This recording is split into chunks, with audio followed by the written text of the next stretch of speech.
Indonesia dikenal sebagai negara yang kaya akan budaya, tradisi, dan cerita mistis yang sudah turun-temurun dipercaya oleh masyarakat. Dari desa terpencil hingga kota besar, kisah tentang makhluk gaib selalu menjadi cerita yang sangat menarik dan penuh dengan misteri. Di video kali ini, kita akan membahas 5 hantu paling terkenal di Indonesia yang sering muncul dalam cerita rakyat, film horor, hingga pengalaman mistis dari banyak orang. Mulai dari sosok berambut panjang yang menyeramkan, hingga makhluk yang konon suka menampakkan diri di tempat-tempat yang angker. Siapkan diri kalian, karena daftar hantu ini mungkin akan membuat bulu kuduk kalian berdiri. Langsung saja, inilah 5 hantu paling menyeramkan di Indonesia. Pocong adalah salah satu hantu yang paling terkenal di Indonesia. Sosok ini digambarkan sebagai mayat yang terbungkus oleh kain kafan putih, dengan bagian kepala, leher, dan kaki yang masih terikat tali. Karena kedua kakinya terikat, pocong biasanya digambarkan bergerak dengan cara melompat. Dalam kepercayaan masyarakat Indonesia, arwah orang yang meninggal dipercaya masih berada di bumi selama 40 hari setelah kematiannya. Konon, jika tali kain kafan tidak dilepaskan setelah 40 hari, arwah tersebut akan keluar dari kuburannya untuk mengingatkan bahwa ikatannya belum dibuka. Cerita tentang pocong sudah ada sejak lama dan sering menjadi bagian dari kisah rakyat, film horor, hingga pengalaman mistis masyarakat. Pocong biasanya dikaitkan dengan tempat-tempat sepi, seperti kuburan, rumah kosong, jalanan yang gelap, atau area pepohonan pada malam hari. Selain menyeramkan, pocong juga dianggap sebagai simbol ketakutan manusia terhadap kematian. Wewe Gombel adalah sosok makhluk gaib yang sangat terkenal dalam cerita rakyat Pulau Jawa, terutama di wilayah Jawa Tengah dan Jawa Barat. Hantu ini digambarkan sebagai perempuan tua berwajah menyeramkan, berambut panjang acak-acakan, serta memiliki payudara yang sangat panjang hingga menjuntai. Menurut legenda masyarakat, Wewe Gombel sering dikaitkan dengan penculikan anak-anak, khususnya anak yang bermain sendirian saat maghrib, atau anak yang kurang mendapatkan perhatian dari orang tuanya.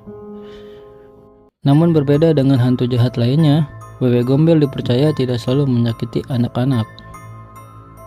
Dalam beberapa cerita, ia justru merawat dan menjaga mereka sebelum akhirnya mengembalikan mereka kepada keluarganya. Kuntilanak adalah sosok hantu perempuan yang sangat terkenal dalam cerita rakyat Indonesia dan beberapa negara Asia Tenggara lainnya.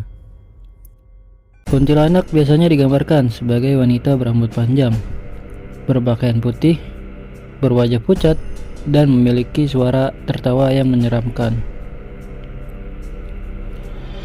Dalam berbagai cerita masyarakat, kuntilanak dipercaya berasal dari arwah perempuan yang meninggal saat hamil, atau wanita yang mengalami kematian yang sangat tragis. Di beberapa daerah, kuntilanak juga dikenal dengan nama Pontianak, Sundel Bolong, Matianak, dan lainnya.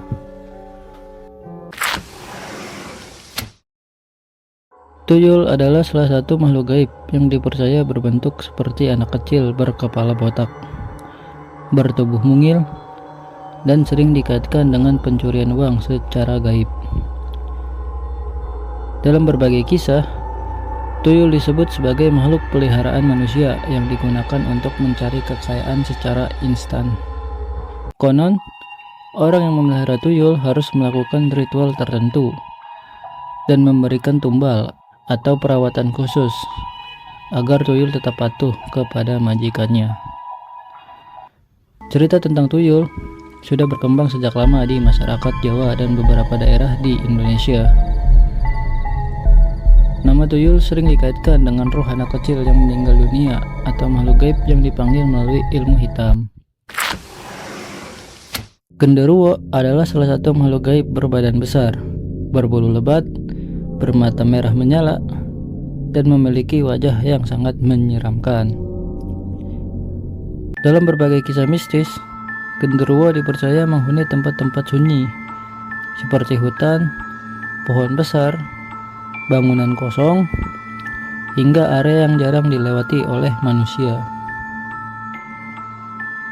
Menurut cerita yang berkembang di masyarakat, genderuwo dikenal sebagai makhluk yang suka mengganggu manusia.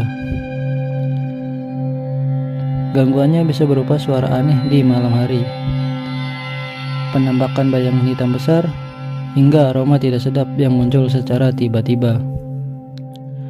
Meski identik dengan hal-hal yang menyeramkan, ada juga kisah yang menyebutkan bahwa genderuwo hanya bersikap jahil tanpa menyelakai manusia secara langsung. Itulah beberapa makhluk mistis paling terkenal di Indonesia yang masih sering menjadi cerita turun-temurun hingga sekarang. Percaya atau tidak, semua kembali kepada keyakinan masing-masing.